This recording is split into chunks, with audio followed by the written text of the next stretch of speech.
Dear student, जो आपने मुझसे सब्जेक्ट पढ़ना है वो है रिसर्च मेथडोलॉजी का, और जो हमारा फर्स्ट लेक्चर होगा वो डेफिनेटली इसके एक इंट्रोडक्शन पर होगा कि रिसर्च मेथडोलॉजी है क्या, उसकी एक्सप्लेनेशन क्या है, उसकी एप्लीकेशन क्या है, इसकी कैरेक्टरिस्टिक्स क्या है और उसकी इम्पोर्टेंस क्या है। अगर मैं इसमें इंट्रोडक्शन की बात करूं तो डियर स्टूडेंट, रिसर्च मेथडोलॉजी बहुत इम्पॉर्टेंट सब्जेक्ट है, बिकॉज जो करंट एरा है वो रिसर्च का है। आपकी जितनी अच्छी रिसर्च टेक्निक होगी, आप जितने ज़्यादा एक्सपर्ट होंगे रिसर्च करने में, आप उतना ज़्यादा नॉलेज जो है वो कंट्रीब्यूट कर पाएंगे अपने सब्जेक्ट के अंदर। Being a social science student, आपको आपकी जो सोसाइटी है वो आपकी लेबॉरेटरी होती है और आपको उसी लेबॉरेटरी में जाके जो है वो रिसर्च करनी होती है। फॉर एग्ज़ाम्पल, अगर हम प्योर साइंसेस की बात करें तो प्योर साइंसेस में बाकायदा एक लेबॉरेटरी होती है जहाँ पे डिफरेंट इंस्ट्रूमेंट, टूल्स वगैरह अवेलेबल होते हैं। और जो साइंसेस के स्टूडेंट है प्योर साइंसेस के, by pure sciences I mean जो केमिस्ट्री के स्टूडेंट हैं, बॉटनी के हैं, जोलॉजी के हैं, बायोलॉजी के हैं, उनके पास एक स्पेसिफिक बिल्डिंग होती है और उसमें वो बैठ के जो है वो डिफरेंट एक्सपेरिमेंट परफॉर्म कर रहे होते हैं और रिसर्च कर रहे होते हैं। अगर हम अपने आसपास जितनी भी डेवलपमेंट देखें तो वो सब की सब जो है एक रिज़ल्ट है रिसर्च का, यानी कि डिफरेंट साइंटिस्ट ने जो है डिफरेंट रिसर्चेस की, डिफरेंट जो है वो इनोवेशन के, जिसके रिज़ल्ट पे हम लोग इतने डेवलप्ड हुए। आप अपनी day to day routine life में एक घड़ी की सुई से लेके आप एसी से लेके अपने घर में चलने वाले फ़ैन से लेके इवन के फर्नीचर से लेके, ये सब की सब जितनी भी चीज़ें आपके पास अपनी ज़िंदगी गुजारने के लिए अवेलेबल है, ये सब चीज़ें जो है रिसर्च की प्रोडक्ट हैं। अगर हम सोशल साइंसेस की बात करें, जो सोशल साइंटिस्ट होता है, यानी कि आप लोग की जो लेबॉरेटरी है वो है सोसाइटी। यानी आपने सोसाइटी में निकलना है, सोसाइटी में रिसर्च करनी है, सोसाइटी में आपने डिफरेंट इश्यूज़ को जो है वो हाईलाइट करना है, उसमें तहकीक करनी है। आप इस तरह भी कह सकते हैं कि रिसर्च जो है वो एक इन्वेस्टिगेशन है। जो सोशल साइंटिस्ट है उसकी, जैसे मैंने ये कहा कि जो प्योर साइंसेस में एक स्पेसिफिक एक बाउंड्री होती है या बिल्डिंग होती है जिसमें आप प्योर साइंसेस का स्टूडेंट जो है वो रिसर्च कर रहा होता है, लेकिन सोशल साइंसेस में इसकी कोई बाउंड्री नहीं होती, कोई बिल्डिंग नहीं होती। तो पूरी की पूरी जो सोसाइटी है वो आपकी क्या होती है, लेबॉरेटरी होती है। और मैं यहाँ पे ये भी बताती चलूँ, जो सोसाइटी का कॉन्सेप्ट है वो स्टेट से ज़्यादा बॉर्डर है। फॉर एग्ज़ाम्पल, स्टेट से ज़्यादा जो है वसी है, बड़ा है। फॉर एग्ज़ाम्पल, स्टेट जैसे हम कहते हैं Pakistani state, Indian state, American state, UAE state, लेकिन जब हम सोसाइटी की बात करते हैं तो हम कहते हैं पाकिस्तानी सोसाइटी या इस्लामिक सोसाइटी। तो इस्लामिक सोसाइटी में वो तमाम के तमाम लोग आ जाते हैं जो कि उस सोसाइटी का हिस्सा हैं, यानी कि जितने भी मुसलमान दुनिया में रहते हैं वो इस्लामिक सोसाइटी का क्या है, हिस्सा है। इसी तरह जो सोशल साइंटिस्ट है वो सोसाइटी में निकलता है, डिफरेंट इश्यूज़ को, डिफरेंट प्रॉब्लम को आइडेंटिफाई करता है और उसके अकॉर्डिंगली जो है वो इन्वेस्टिगेशन करता है। अच्छा, अब वो इन्वेस्टिगेशन करनी कैसी है, उसके पास कौन कौन से टूल्स होने चाहिए, उसके पास कौन कौन से एथिक्स होने चाहिए, कि उसके पास कौन कौन सी बाउंड्रीज़ है, कौन कौन सी चीज़ें अवेलेबल हैं जिसके थ्रू जो है वो एक रिसर्च जो है वो कंडक्ट कर सकता है। यहाँ पे डियर स्टूडेंट, इंट्रोडक्शन में आपको ये भी बताती चलूँ, एक रिपोर्टर होता है न्यूज़पेपर का या टेलीविज़न का, और एक रिसर्चर में यही डिफरेंस होता है। रिपोर्टर क्या करता है, वो एक किसी इंसिडेंट पे, जैसे कत्ल का वाक़या हो गया, और जाके उसकी पूरी रिपोर्ट बना के ले आए कि कत्ल हुआ है, फ़लानी जगह कत्ल हुआ है, उसके इतने बहन भाई थे, इतने बजे कत्ल हुआ, इस चीज़ से कत्ल हुआ, उसको इतने बजे दफना दिया, बात ख़त्म।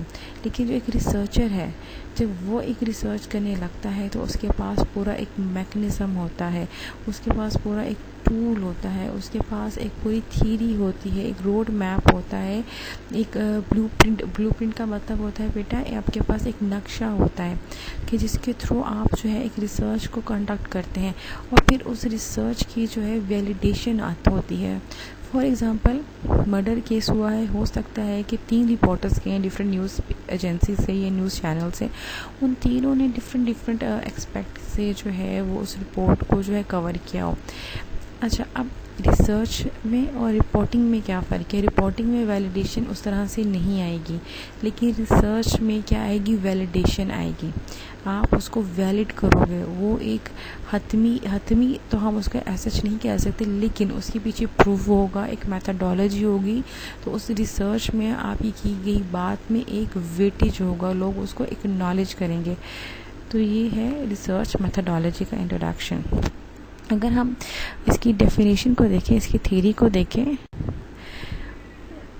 अगर हम इसकी डेफिनेशन को देखें तो वर्ड रिसर्च जो है बेसिकली बेटा is a combination of two word, re and search.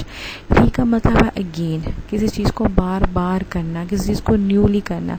Search का मतलब है तलाश करना, एग्ज़ाम करना, किसी चीज़ को केयरफुली देखना। ठीक है, तो जब री एंड सर्च मिल जाता है तो इसका मतलब ये है किसी भी चीज़ को जो है वो बार बार से देखना, जांच पड़ताल करना, उसकी एग्जामिनेशन करना, उसको ढूंढना, एग्जिस्टिंग चीज़ को रीसर्च, यानी कि किसी चीज़ को री अगेन सर्च करना, ढूंढना। अगर हम देखें जैसे कि हमारी सोसाइटी में बड़े छोटे छोटे से इश्यूज़ हैं और कुछ बहुत बड़े हैं, जैसे कि corruption, poverty, unemployment, bad governance, ये सब इश्यूज़ हैं सोशल साइंसेस की। अगर हम स्टेट के बारे में बात करें तो इनके बारे में पहले भी बात की जा चुकी है, लेकिन जब आप अपनी एक कोई चीज़ इसमें ऐड करोगे, कोई सर्च करोगे, तो क्या होगी, रिसर्च होगी, यानी कि आपके पास एक बेस अवेलेबल होगी और आप उसको क्या करोगे, रिसर्च करोगे, दोबारा से उसको ढूंढोगे। समटाइम ये भी हो सकता है कि आप कोई ऐसी प्रॉब्लम आइडेंटिफाई कर दो, आप कोई ऐसा इशू आइडेंटिफाई कर दो जिसके ऊपर पहले से सर्च ना की गई हो, यानी कि उसके ऊपर पहले से डाटा अवेलेबल ना हो और आप उस पर सर्च करो, तो बेटा वो भी रिसर्च ही होगी, उसको रिसर्च ही कहेंगे। अगर आप इस स्लाइड के पॉइंट 3 पर आएँ तो रिसर्च का क्या मतलब है, टुगेदर, यानी कि री and search together they form a noun describing careful, systematic, patient का होता है बड़ी तसल्ली से, सब्र और तहम्मुल से की जाने वाली study and investigation in some field of knowledge undertaken to establish fact of और प्रिंसिपल। इसका मकसद क्या हो कि आप फैक्ट्स ढूंढें, प्रिंसिपल ढूंढें, आप कोई नॉलेज इस्टेब्लिश करें। बेटा इसके बाद इस स्लाइड में पॉइंट 4 एंड 5 में जो है वो डिफरेंट डेफिनेशंस जो हैं वो रिसर्च की एक्सप्लेन की गई हैं। जैसे कि 4th पॉइंट पे जो डेफिनेशन है, research is a structure inquiry that utilizes acceptable scientific methodology. आपने मैथडोलॉजी के वर्ड के ऊपर फोकस करना है to solve problem and create new knowledge that is generally applicable. यानी कि ग्रिनल कह रहे हैं कि रिसर्च का मतलब क्या है कि आपने एक सिस्टमैटिक साइंटिफिक मैथडोलॉजी को यूज़ करना है और उस मैथडोलॉजी को यूज़ करते हुए कोई प्रॉब्लम को सॉल्व करना है और उस प्रॉब्लम को सॉल्व करना है ताकि आप न्यू नॉलेज को क्रिएट कर सको और वो नॉलेज जो है वो जनरली सबके लिए क्या हो, एप्लीकेबल हो। और वो मज़ीद कहते हैं साइंटिफिक मेथड कंसिस्ट ऑफ, अच्छा अब आप, मैंने आपको पहले कहा था कि आपने साइंटिफिक मेथड को जो है वो हाईलाइट करना है। अब जो साइंटिफिक मेथड है वो क्या है, वो कंसिस्ट करता है किसके ऊपर, एक सिस्टमैटिक ऑब्जर्वेशन के ऊपर। यानी कि आप कहीं गए, आपने कोई चीज़ ऑब्जर्व की, यानी कि आपने देखा कि कोई ट्रैफिक कांस्टेबल या कोई पुलिस वाला जो है वो रिश्वत ले रहा है। आपने क्या किया, आपने सिस्टमैटिकली उसको ऑब्जर्व किया, क्या क्या यही बंदा ले रहा है, किसके दोस्त पे ले रहा है, या इसी पॉइंट पे रिश्वत ली जाती है, किसी और पॉइंट पे ली जाती है। उसके बाद आपने उसकी क्लासिफिकेशन कर दी, यानी कि आप ऑब्जर्व करोगे और आप डिफरेंट पॉइंट पे जाके जो है ऑब्जर्व करोगे, यानी कि आप कैटेगरीज बनाओगे कि आपने कहाँ कहाँ जाके जो है वो ऑब्जर्वेशन करनी है। And then interpretation of data करोगे, उसका उस डाटा का रिजल्ट देखोगे कि क्या वो डाटा क्या कहता है कि हमारे मुल्क में जो है या लाहौर शहर में फॉर एग्ज़ाम्पल कांस्टेबल रिश्वत लेते हैं या नहीं लेते, ठीक है ना। और ये पूरा प्रोसीजर क्या है, ये पूरा प्रोसीजर जो है वो रिसर्च मैथडोलॉजी है और ये मैथडोलॉजी बेसिकली साइंटिफिक मैथडोलॉजी है। साइंटिफिक इसलिए है क्योंकि इसमें आपके पास सिस्टमेटिक ऑब्जर्वेशन आ जाती है, क्लैरिफिकेशन आ जाती है, क्लासिफिकेशन आ जाती है, इंटरप्रिटेशन ऑफ डाटा आ जाता है। अगेन बेटा क्लासिफिकेशन का मतलब ये है कि आप डिफरेंट कैटेगरीज बना देते। फॉर एग्जांपल अगेन हम ये देखते हैं कि कोई गवर्नमेंट हॉस्पिटल, जैसे कि फिरोजपुर रोड पे जो जना हॉस्पिटल है, सॉरी जना की जर्नल है, ये ठीक तरह से काम नहीं कर रहा। आप क्या करोगे, आप जितने भी लाहौर में गवर्नमेंट जो हॉस्पिटल्स है उसकी क्लासिफिकेशन कर दोगे, ठीक है ना, कि एक यहाँ पर है, एक फलानी जगह पर आप उसकी वार्ड्स की क्लासिफिकेशन कर दोगे कि आपने उसका जो है जनरल वार्ड चेक करना है, तो आप सबके जनरल वार्ड की क्लासिफिकेशन कर दोगे। फिर आप टाइमिंग कर दोगे कि मैंने इतनी बजे से इतने बजे तक ऑब्जर्व करना है। फिर आप उन तमाम जनरल वार्ड्स को तमाम गवर्नमेंट हॉस्पिटल्स की उस टाइमिंग में ऑब्जर्व करोगे कि उनका बिहेवियर कैसा है, कि वो सही काम करें कि नहीं करें। फिर उस डाटा को इंटरप्रिटेट करोगे, उसको एक्सप्लेन करोगे कितने परसेंट जो है लोग ठीक काम करें, कितने परसेंट नहीं ठीक काम करें, उसका जो भी रिजल्ट होगा। तो ये क्या है, ये एक साइंटिफिक मैथडोलॉजी है, क्योंकि एक सिस्टमेटिकली हो रही है। अगर हम मैथडोलॉजी को थोड़ा सा जो डीपली एक्सप्लेन करें, क्योंकि रिसर्च मैथडोलॉजी 2 वर्ड्स पे कंसिस्ट है, एक रिसर्च एंड मैथडोलॉजी। री एंड सर्च को मैंने बता दी, रिसर्च का मतलब है कि किसी चीज़ को ढूंढना, री एंड सर्च के किसी चीज़ को ढूंढना, इन्वेस्टिगेशन करना, एग्जाम करना और केयरफुली देखना। मैथडोलॉजी क्या है, मैथडोलॉजी बेसिकली एक साइंटिफिक मेथड है जो कि observation, collection of data, experiment and conclusion पे बेस करती है। ऑब्जर्वेशन बेस, आपने कोई चीज़ ऑब्जर्व की, आपने मुशाहिदा किया, आपने देखा कि सोसाइटी में क्या इशू है, क्या इशू नहीं है, फिर आपने उससे रेलेवेंट जो है डाटा को कलेक्ट किया, ठीक है। फिर आपने डिफरेंट एक्सपेरिमेंट परफॉर्म किए कि जो आपने डाटा से ही कलेक्ट किया वो ठीक है कि गलत है। फॉर एग्ज़ाम्पल, आपसे किसी पुलिस वाले ने रिश्वत ली, एक दफ़ा ये आपका डाटा कलेक्ट हो गया। अब आपको देखोगे कि वाकई में तमाम पुलिस वाले जो है वो रिश्वत लेते हैं कि नहीं लेते। आप क्या करोगे, आप बार बार एक्सपेरिमेंट करोगे, आप बार बार जो है चाहोगे कि आपका चालान हो या ऐसी कोई एक्सपीरियंस हो जिसकी वजह से आप डाटा कलेक्ट करो। वो क्या है, आपका एक्सपेरिमेंट है। उसके बाद आप उस एक्सपेरिमेंट के बेस पे क्या करोगे, एक कंक्लूजन ड्रॉ करोगे कि मेरा कंक्लूजन ये है कि मैं समझता हूँ कि इतने परसेंट रिश्वत लेते हैं, इतने परसेंट रिश्वत नहीं लेते। साइंटिफिक मेथड को हमें थोड़ा सा और डीपली स्टडी करना है, क्योंकि जो हमारी रिसर्च है वो बेसिकली साइंटिफिक मेथड पे जो है वो बेस करती है।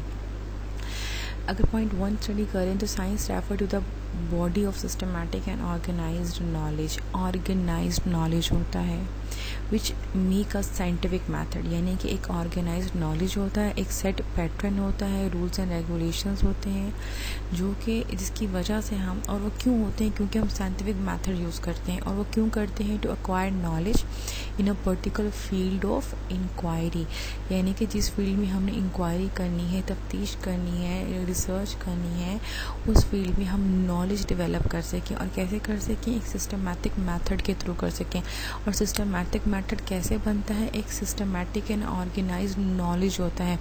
सिस्टमैटिक और ऑर्गेनाइज्ड नॉलेज का बेटा मतलब ये होता है कि आपके पास already set rules and regulation होते हैं। जैसे मैंने पहले बताया कि एक रिपोर्टर है, वो जाता है, रिपोर्ट लेकर आ जाता है, लेकिन एक रिसर्चर क्या करता है कि रिसर्चर के पास बाकायदा सेट रूल्स एंड रेगुलेशंस होते हैं, पर्टिकुलर मैप होता है, रोड मैप होता है, जिसके थ्रू जो है वो डाटा को कलेक्ट करता है। Scientific method is a systematic collection of data, ठीक है, सिस्टमैटिक कलेक्शन ऑफ डाटा, यानी कि आप 1 by 1 स्टेप 1 स्टेप 2 स्टेप 3 यानी कि 1 by 1 आप चलते हैं और डाटा को कलेक्ट करते हैं। एंड देयर थ्योरेटिकल ट्रीटमेंट, यानी कि उनका एक थ्योरी होती है।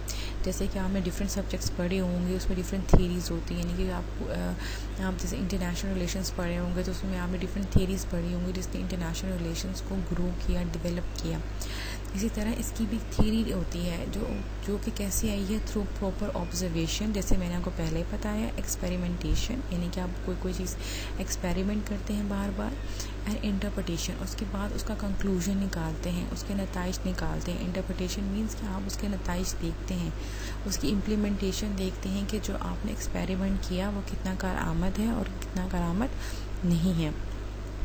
Scientific method attempt to achieve a systematic interrelation of facts by experimentation ये जो है मैं one by one scientific method को इन डिटेल एक्सप्लेन कर रही हूँ। और क्यों कर रही हूँ अगेन बेटा, क्योंकि जो आपकी रिसर्च मेथडोलॉजी है वो साइंटिफिक मेथड पे बेस करती है, साइंटिफिक मेथडोलॉजी पे बेस करती है।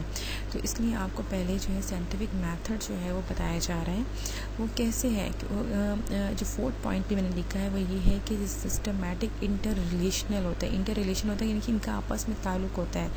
ऑफ फैक्ट्स यानी कि जो आप फैक्ट्स कलेक्ट करते हैं, हकाइक कलेक्ट करते हैं, सच्चाई कलेक्ट करते हैं, किसके थ्रू? बाय एक्सपेरिमेंटेशन, अगेन ऑब्जर्वेशन, ठीक है, एंड लॉजिकल आर्ग्यूमेंट्स। समटाइम आप क्या करते हैं, आप किसी चीज़ को जो है फैक्ट को हासिल करते हैं तो उसके पीछे आप कोई लॉजिक जो है वो डेवलप करते हैं, ठीक है। ऐसा नहीं है कि आपने कोई चीज़ को कलेक्ट किया, डाटा को कलेक्ट किया, उसके पीछे कोई लॉजिक ही ना। अगर वो इलॉजिकल होगा तो आपका जो वो डाटा है वो फेक होगा, उसको रिजेक्ट कर दिया जाएगा, उसको एक्सेप्ट नहीं किया जाएगा। तो आपके पास जो ऑब्जर्वेशन है, कलेक्शन ऑफ डाटा है, वो क्या होना चाहिए? लॉजिकल होना चाहिए। वो एक्सेप्टेड जो है सेट रूल्स एंड रेगुलेशन उसके अकॉर्डिंगली होना चाहिए, ठीक है। और ये लिखा है and the combination of these three in varying proportion. In these three का मतलब यही है, यानी कि एक्सपेरिमेंट करते हैं आप, ऑब्जर्वेशन करते हैं और लॉजिकल आर्ग्यूमेंट्स डेवलप करते हैं। तो आपका डाटा क्या होता है, वो प्रूव हो जाता है कि वो एक सिस्टमैटिक मेथड से डेवलप किया है। यानी कि जब आप ऑब्जर्वेशन करते हैं, कलेक्शन ऑफ डाटा करते हैं, एक्सपेरिमेंटेशन करते हैं एंड इंटरप्रिटेशन करते हैं, तो इससे ये चीज़ प्रूव होती है कि जो आपका डाटा जो आपने कलेक्ट किया है वो क्या है, वो साइंटिफिक मेथडोलॉजी पे कलेक्ट किया गया है, वो साइंटिफिकली प्रूव है।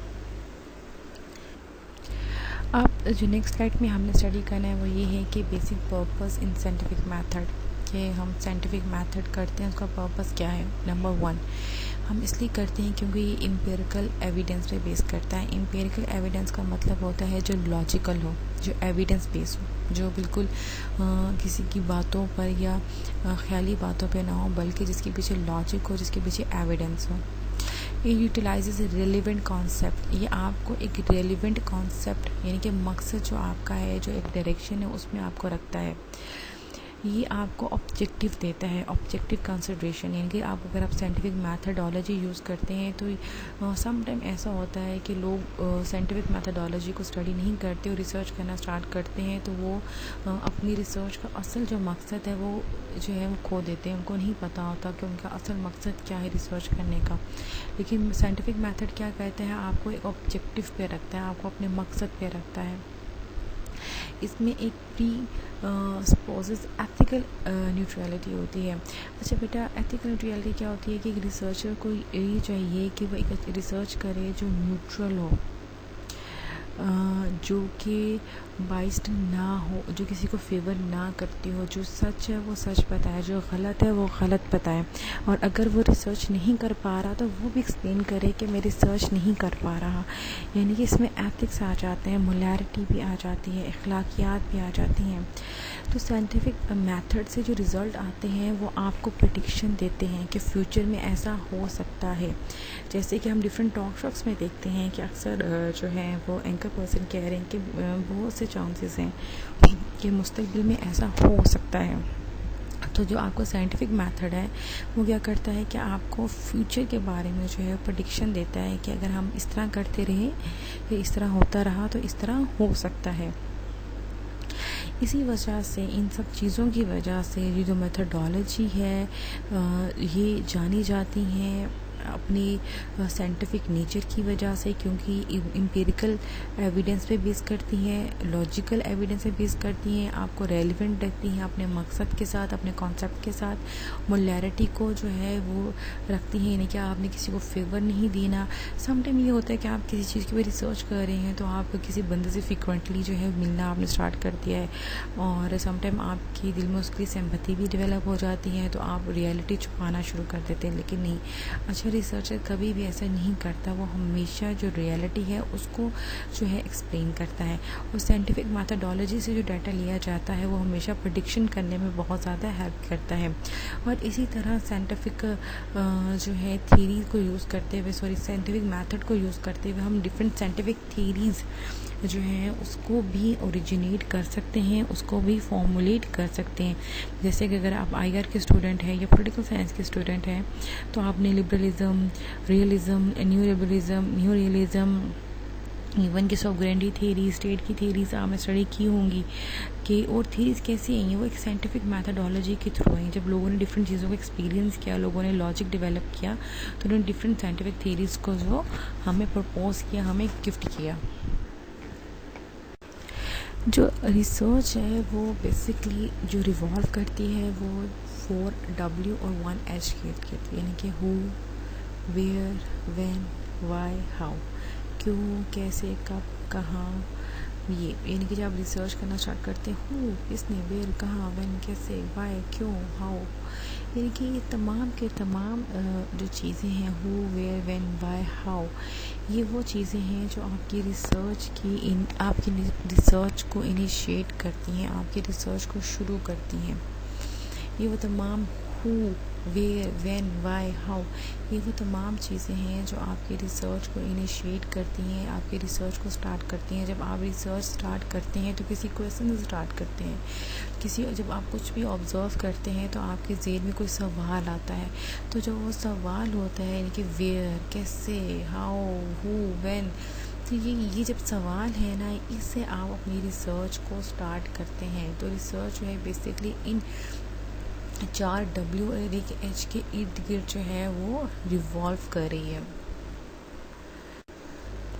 अगर मैं रिसर्च को मज़ीद एक्सप्लेन करूँ डियर स्टूडेंट, तो रिसर्च जो है वो आपकी लाइफ का इतना इम्पॉर्टेंट पार्ट है और आपको इस चीज़ का ख़ुद भी आइडिया नहीं है।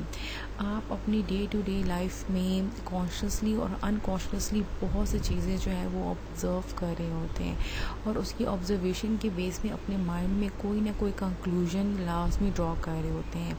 अच्छा, अब उसमें जो चीज़ मिसिंग है वो क्या है, वो एक्सपेरिमेंट और कलेक्शन ऑफ डाटा होता है या लॉजिकल एविडेंस जो है वो मिस करते हैं। फॉर एग्ज़ाम्पल, अगर आप जैसे कि मैंने नंबर 1 पॉइंट पे लिखा है कि research is undertake with in most profession, यानी कि तमाम प्रोफेशंस में जो है वो रिसर्च की जाती है। और ये क्या है कि एक सेट ऑफ स्किल है। Research is a way of thinking, कि आप कैसे सोचते हैं, एग्जाम करते हैं क्रिटिकली, यानी कि किसी चीज़ को आप बड़ी जो है गौर और फिक्र से देखते हैं, the various aspect of your day to day professional work. For example, आप स्टूडेंट हैं, आप सुबह तैयार होते हैं, आप स्टूडेंट बस लेते हैं, आप यूनिवर्सिटी तक आते हैं, आप यूनिवर्सिटी में आप घूमते फिरते हैं, तो आप डिफरेंट चीज़ों को जो है वो ऑब्ज़र्व कर रहे होते हैं।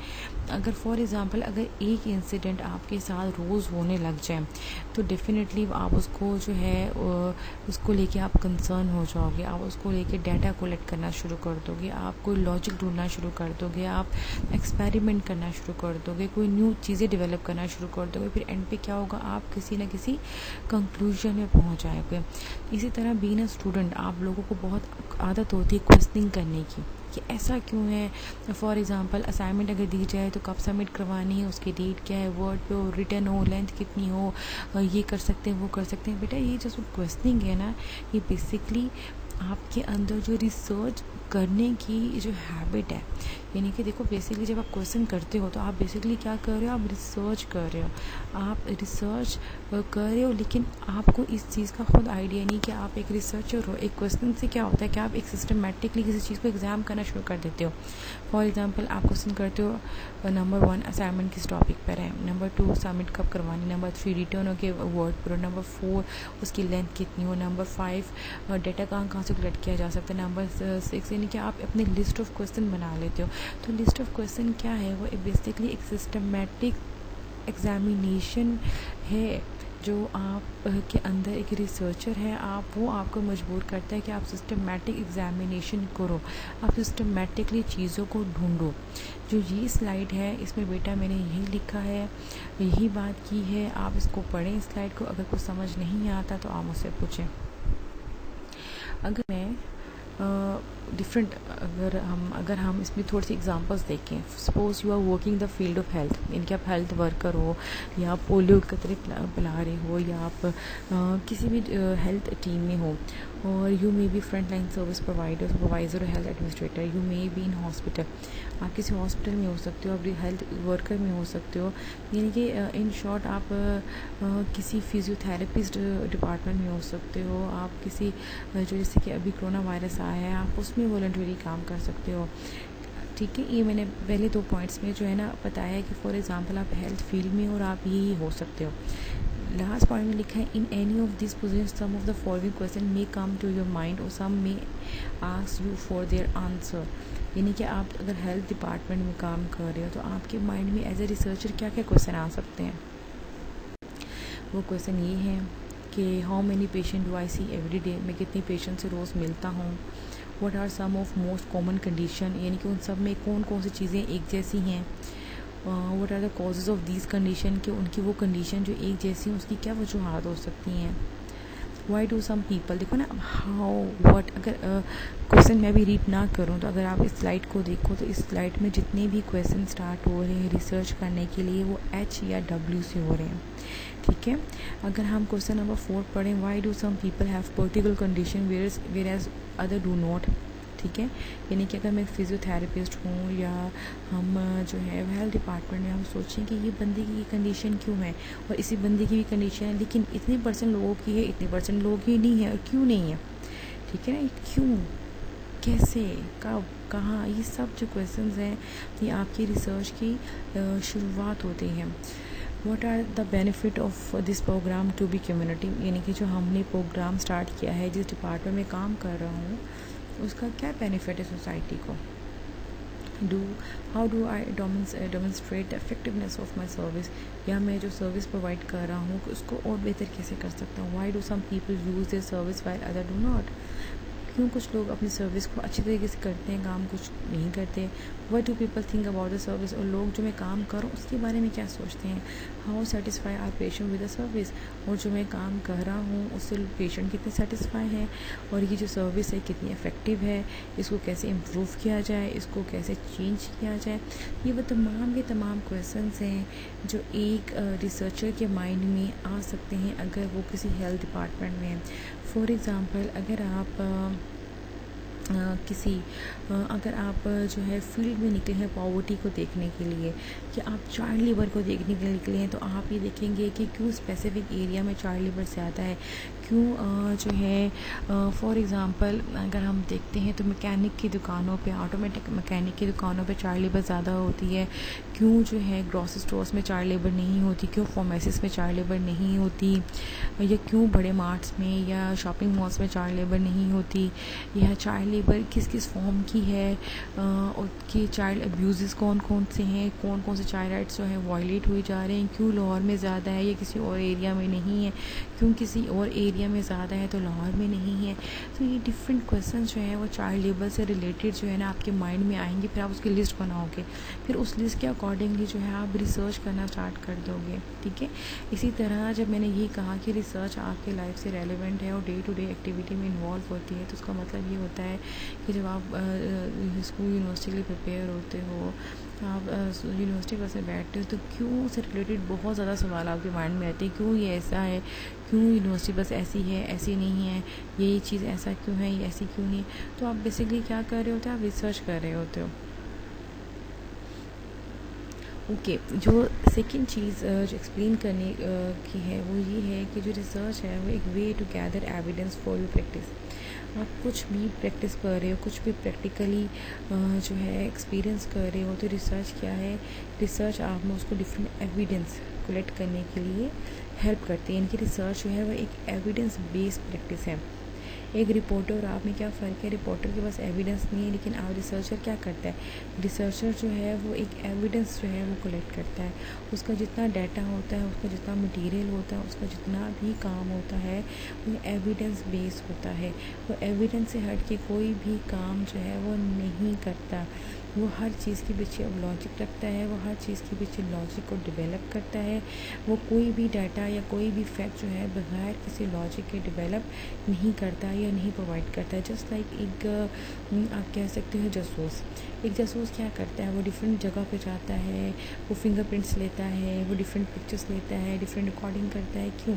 क्योंकि उसको अपनी बात को प्रूव करने के लिए कोई लॉजिकल कोई एविडेंस चाहिए होता है, और वो एविडेंस को जो है वो 1 बाय 1 कलेक्ट करता है। और यही रिसर्चर करता है। रिसर्चर अपनी बात को कन्वे करने के लिए, उसको प्रूव करने के लिए, उसको साइंटिफिकली एग्री करने के लिए डिफरेंट डाटा, डिफरेंट एविडेंस जो है वो कलेक्ट करता है। तो रिसर्च क्या है? बेसिकली कि एविडेंस बेस्ड प्रैक्टिस है।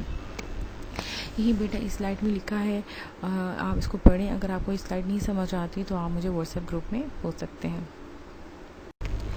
अगर हम स्कोप ऑफ रिसर्च की बात करें तो सोशल साइंसेस से लेके प्योर साइंसेस से लेके अब हर फील्ड में जो है वो रिसर्च है। अगर हम इंग्लिश की बात करें तो इंग्लिश में भी रिसर्च यूज़ होती है। लॉ की बात करें, BBA है, CS है, पॉलिटिकल साइंस है, IR है, साइकोलॉजी है, सोशल वर्क है, इकोनॉमिक्स है, मैथमेटिक्स है।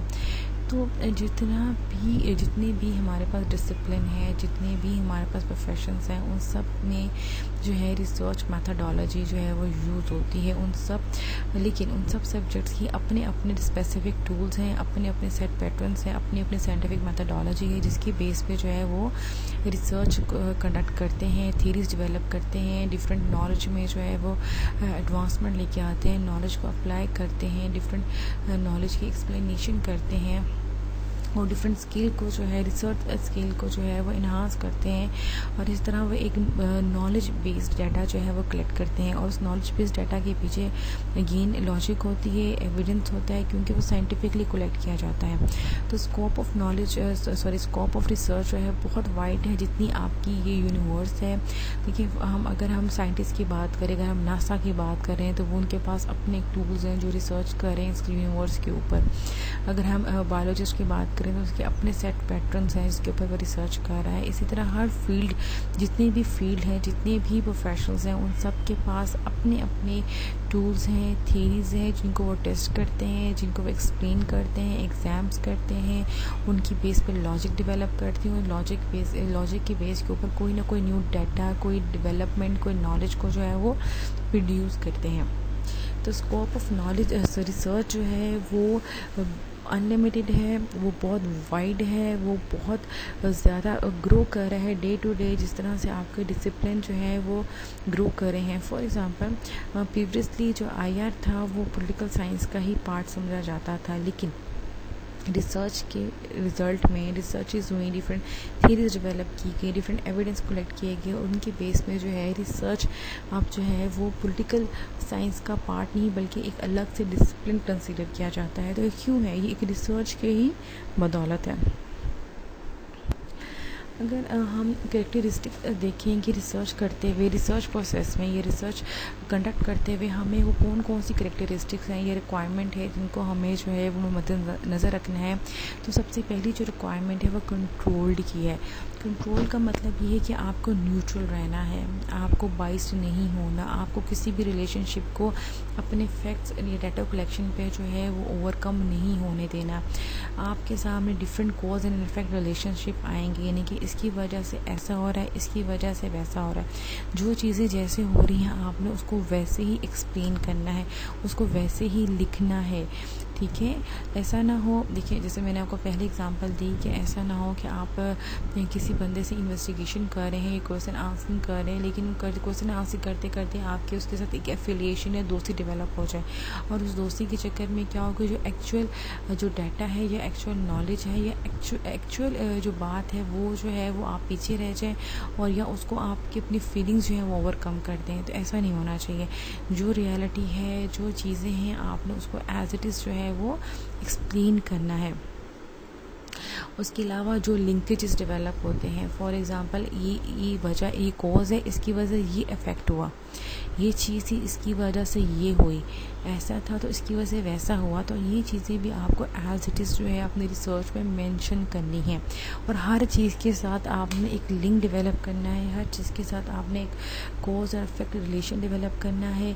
कोई इंसिडेंट हुआ है तो आपने उसके कॉजेज़ बताने हैं, फिर उसके बाद आपने उसके इफेक्ट भी बताने हैं। यानी कि हर चीज़ को आपने एक दूसरे के साथ लिंक करना है, एक दूसरे के साथ लिंकेज डेवलप करना है।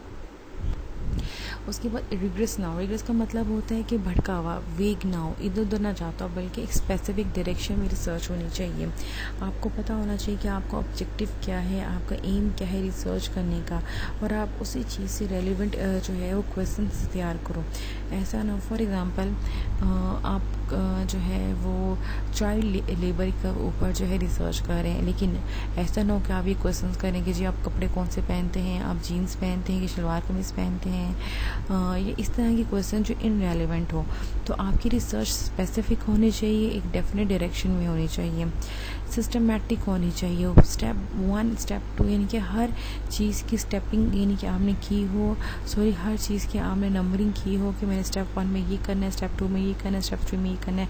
हर चीज़ को आपने 1 बाय 1 लेके चलना है। कोई भी चीज़ ऐसा ना हो, देखिए सबसे पहले ऑब्जर्वेशन आती है। ऑब्जर्वेशन के बाद क्या आता है कि जी आपका डाटा कलेक्शन आता है, देन आपका experiment and then conclusion.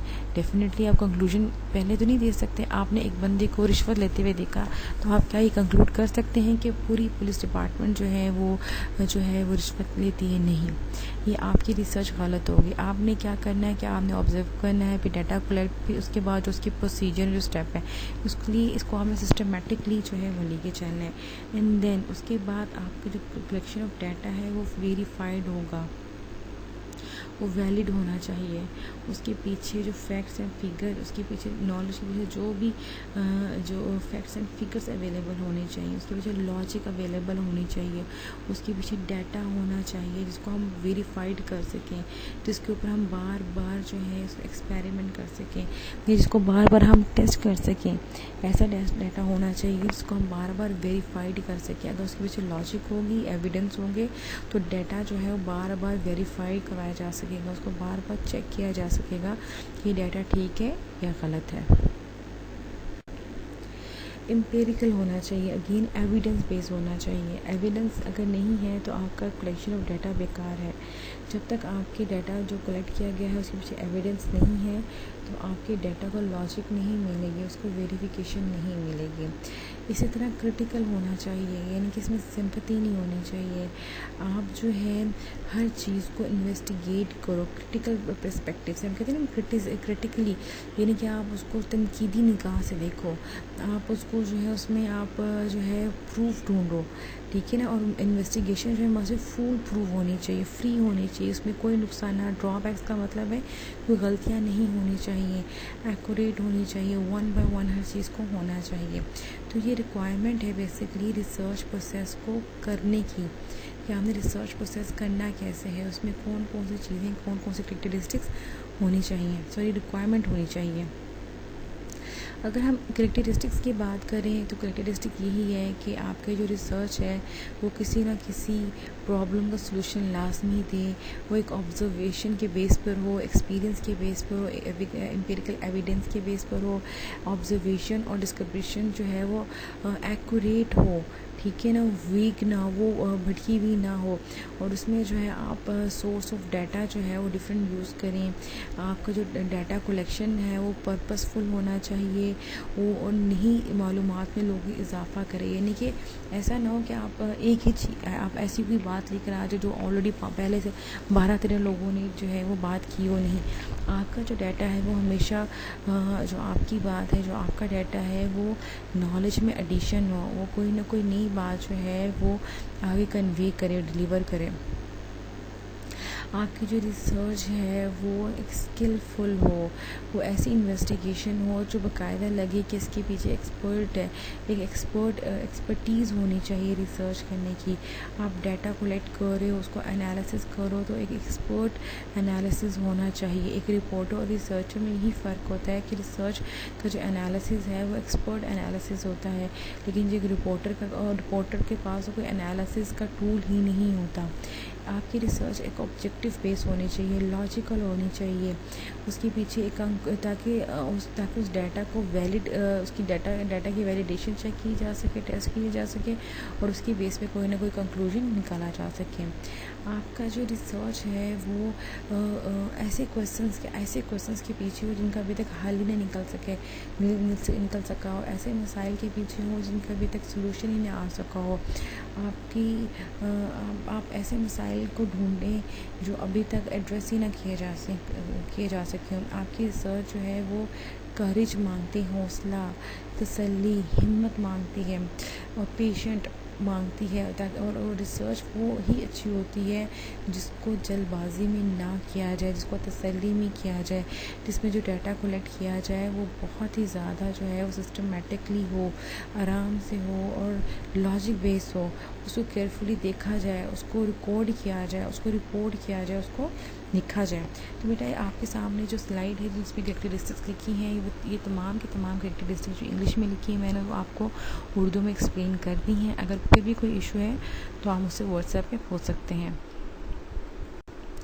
Again criteria of good research क्या है जी? आपकी रिसर्च का जो पर्पस है वो क्लियरली डिफाइंड हो, उसको जो रिसर्च प्रोसेस है वो डिटेली लिखा हो, एक थोरो प्लान्ड हो, हाई एथिकल स्टैंडर्ड्स हो, यानी कि आपने किन किन बेस पे रिसर्च करनी है, कौन कौन सी चीज़ों को इग्नोर करना है। लिमिटेशन, यानी कि लिमिटेशन का मतलब ये है कि आपकी रिसर्च कंडक्ट करते हुए कौन कौन से मसले मसाइल आए हैं, कौन कौन से इश्यूज आए हैं, कौन कौन सी डिफ़िकल्टीज़ आई हैं, आप उसको फ्रैंकली बताओ, ठीक है। और फिर डिसीजन जो है एनालिसिस अच्छा कर सको, फाइंडिंग अच्छी कर सको, कंक्लूजन को जस्टिफाइली लिखो, यानी कि ऐसा ना हो कि कंक्लूजन में जो है बायसनेस आ जाए, किसी को फेवरिटिज्म दे दो, नहीं। कंक्लूजन ऐसा हो जो हकाइक के पे बेस करता हो और आपकी जो रिसर्च है वो आपके एक्सपीरियंस को जो है रिफ्लेक्ट करती हो कि आपने कितना लोगों से मिले हो या कितने लोगों को आपने जज किया है या जो भी आपने रिसर्च की है। ये डियर स्टूडेंट आज का लेक्चर था जो एक ब्रीफ इंट्रोडक्शन था रिसर्च के ऊपर कि रिसर्च होती क्या है, उसकी साइंटिफिक मेथडोलॉजी, उसके क्राइटेरिया, कैरेक्टरिस्टिक, स्कोप और एक्सप्लेनेशन कि वो रिसर्च हमारी ज़िंदगी कितना इंपॉर्टेंट पार्ट है, ये आज हमने लेक्चर में स्टडी किया। डियर स्टूडेंट जो इस वीक की असाइनमेंट है वो आपकी ये है कि आपने इम्पोर्टेंस ऑफ रिसर्च मेथडोलॉजी बतानी है। देखिए हमने अब तक उसका स्कोप स्टडी किया है, वो हमारी लाइफ का कितना इंपॉर्टेंट पार्ट है हमने ये देखा है। रिसर्च एविडेंस बेस होती है। हमने साइंटिफिक मेथडोलॉजी को स्टडी किया, हमने इसकी डेफिनेशन को स्टडी किया, हमने इसका क्राइटेरिया देखा, रिक्वायरमेंट कैरेक्टरिस्टिक्स देखी। अब आपने खुद से जो है वो इसकी इम्पोर्टेंस के ऊपर मुझे एटलीस्ट एक पेज के जो है वो लिख के देना है कि आप क्या समझते हो कि रिसर्च की क्या इम्पोर्टेंस है हमारी लाइफ में। और इसकी डेडलाइन जो है वो 22 अगस्त सैटरडे है। और बेटा आपके अपने वर्ड्स होने चाहिए, आपके अपने आइडियाज़ होने चाहिए, कहीं से कॉपी पेस्ट मटेरियल ना हो, वो एक्सेप्ट नहीं किया जाएगा। आप खुद लिखो इंग्लिश में, आपकी इंग्लिश जैसी भी होगी वो एक्सेप्ट की जाएगी, उसको देखा जाएगा, लेकिन एटलीस्ट आपके खुद आइडियाज़ होने चाहिए कि आप खुद क्या समझते हो कि रिसर्च मेथडोलॉजी की इम्पोर्टेंस क्या है। और इस असाइनमेंट से मैं ये जज कर पाऊँगी कि आपको लेक्चर कितना समझ आया है रिसर्च के बारे में, ये कितनी समझ नहीं आई। अगेन कोई इशू है, कोई प्रॉब्लम है, आप व्हाट्सएप ग्रुप में मुझसे पूछ सकते हैं। बेटा व्हाट्सएप ग्रुप में ही मैं जवाब दूंगी, पर्सनल मैसेज करेंगे तो मिस हो जाएगा, वो उसका मुझे नहीं पता चलता क्योंकि बहुत से स्टूडेंट्स जो है वो मैसेजेस कर रहे होते तो आपके मैसेजेस हो सकते हैं मिस हो जाए। कोई भी इशू है, मेरी जो वर्किंग आवर है वो सुबह 10 से शाम 4 बजे तक है। आप इसके दरमियान मुझे कॉल भी कर सकते हैं, मैसेज भी कर सकते हैं, लेकिन मैसेज व्हाट्सएप ग्रुप में करें। 4 बजे के बाद बेटा ना मैं कोई मैसेज रिसीव करूँगी, ना ही मैं कोई कॉल रिसीव करूँगी। आपका जो भी क्वेश्चन है, कोई भी प्रॉब्लम है, आप व्हाट्सएप ग्रुप में छोड़ दें। जैसे ही आप व्हाट्सएप ग्रुप में जो है वो उसको छोड़ेंगे तो मैं आपको सेम डे पे जो है वो रिप्लाई कर दूँगी। Thank you.